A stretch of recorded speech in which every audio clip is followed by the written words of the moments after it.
কতটা ভয়ঙ্কর এই হারাম রিলেশনশিপ। আপনি 5 ওয়াক্ত নামাজ পড়ছেন, প্রতিদিন রুটিন করে কোরআন তেলাওয়াত করছেন, পর্দা করছেন, রাসূল সাল্লাল্লাহু আলাইহি ওয়াসাল্লামের সুন্নাহ মেনে চলছেন, নিয়মিত কত দোয়া করে যাচ্ছেন, কারণ আপনি দিনের পর দিন একটা হারাম সম্পর্ক মেইনটেইন করে যাচ্ছেন।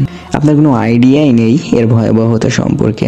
শরীয়তের দৃষ্টিকোণ থেকে এই হারাম রিলেশনের অপর নামই হলো জেনা। জেনা হলো কবিরা গুনাহ, যা তওবা ব্যতীত মাফ হয় না। আল্লাহ তাআলা স্বয়ং বলেছেন, তোমরা জেনার ধারে কাছেও যেও না। আর আপনি প্রতিদিন নামাজ, কালাম, পর্দা সবকিছু করছেন, কিন্তু জেনায় লিপ্ত থেকে, একটা বেগানা নারী পুরুষের সাথে দিনের পর দিন হারাম রিলেশনে থেকে আপনি আপনার দুনিয়া এবং আখিরাত দুটোই বরবাদ করে ফেলেছেন। আর এই আল্লাহর অবাধ্যতায় ডুবে থেকে আপনি কখনো ভালো থাকতে পারবেন না। আপনার ঈমান, আমল, সময়, বর্তমান, ভবিষ্যৎ সবকিছুই ধ্বংস হয়ে যাবে।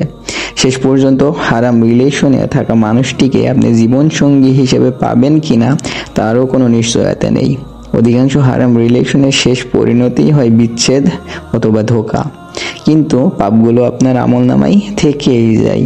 যদি এটা ভাবেন যে বিয়ে করার উদ্দেশ্যে আপনি তার সাথে সম্পর্কে জড়িয়েছেন, তবে এটা মনে রাখবেন, অন্যের উপর জুলুম করে যে উপার্জন করেছেন তা দিয়ে যেমন হজ করা জায়েজ নেই, কোরবানির উদ্দেশ্যে যেমন গরু চুরি করা জায়েজ নেই, হারাম উপার্জনের টাকা দিয়ে করা হালাল খেদমত আমল যেমন গ্রহণযোগ্য হয় না, ঠিক তেমনি বিবাহের উদ্দেশ্যে হারাম রিলেশনে থাকাও জায়েজ নেই। ইটস হারাম, ইটস টোটালি প্রহিবিটেড। বিয়ে হচ্ছে দিনের অর্ধেক, রাসূল সাল্লাল্লাহু আলাইহি ওয়াসাল্লামের সুন্নাহ। তাই হালাল সম্পর্ককে হারামের মাধ্যমে পূর্ণতা দেওয়া ইসলামের কোনোভাবেই সমর্থিত নয়। আপনি ওই মহাদিনের শাস্তির কথা স্মরণ করে আজই এসব ছেড়ে দেন। আপনার মনে হতে পারে, এখন হঠাৎ করে যদি এসব ছেড়ে দিই তাহলে অনেক কষ্ট হতে পারে। আপনি একজন বেগানা নারী পুরুষের জন্য এতটা ভাবছেন যে কিনা বিচার দিবসে আপনার জাহান্নামের কারণ হয়ে দাঁড়াবে। অথচ আপনার রব আপনাকে এত নিয়ামত দিয়ে এই পৃথিবীতে পাঠিয়েছেন, অনবরত নিয়ামতের মধ্যে ডুবিয়ে রেখেছেন শুধুমাত্র তার বিধান মেনে তাকে সন্তুষ্ট করার জন্য। আর আপনি দিনের পর দিন স্রষ্টার অবাধ্য হয়ে তাকে অসন্তুষ্ট করছেন। মনে রাখবেন, সেই মুসিবতের দিন, যেদিন গর্ভধারিণী মা তার সন্তানকে চিনবে না, স্বামী তার স্ত্রীকে চিনবে না, ভাই বোনকে চিনবে না। এমন একটা কঠিন মুসিবতের দিন আল্লাহ ব্যতীত আর কেউ থাকবে না। আর সেই স্রষ্টার সাথে নাফরমানি করছেন সৃষ্টির মায়ায় পড়ে।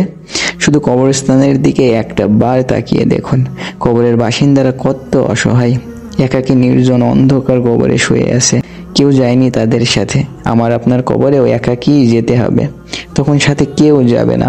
এখন ভাবুন, এই দুনিয়ায় আপনি যার মায়া ভালোবাসার জন্য প্রতিনিয়ত রবের অবাধ্য হচ্ছেন, সে কি আপনার অন্ধকার কবরের সাথী হবে? না, কখনোই হবে না। উল্টো তার জন্য যে আপনি জাহান্নামে যাবেন এইটা শিওর।